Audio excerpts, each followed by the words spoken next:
written by Austin D.R. There was a man came to a small town. Who this figure was and where he came from remains a mystery to this day.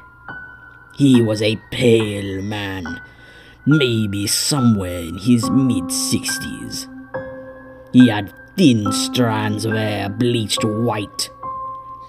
His face was a skeletal appearance. His cheekbones were a prominent feature. His eyes were sunken and yellow. Startlingly, he had a wide smile that wrapped around his head. The smile was off-putting, to say the least. He approached me in the fields and told me something strange. This town is marked for destruction. Run. He then shuffled away aimlessly, almost as even though standing upright hurt him. He staggered on as though he did not possess feet into the tall grass of the fields. I raced after him to make him give me further information about the city's destruction, but he disappeared without a trace. Odd occurrences befell the town after he paid a visit. The town prided itself on its apple orchards, which served as the main source of income for the town. And yet, as if overnight, the town's crops had become brown and dead. The leaves withered and dropped in great clumps.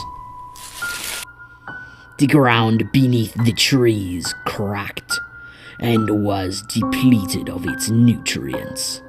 In fact, strangely, the grass and all of the vegetation in the town began to die when the man first visited.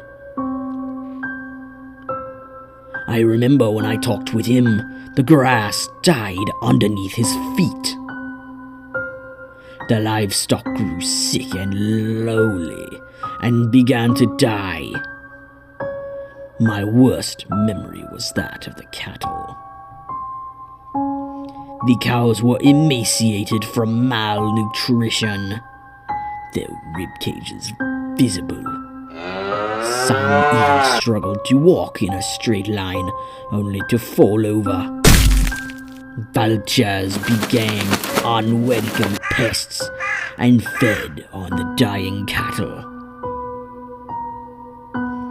It was a month of this until it happened.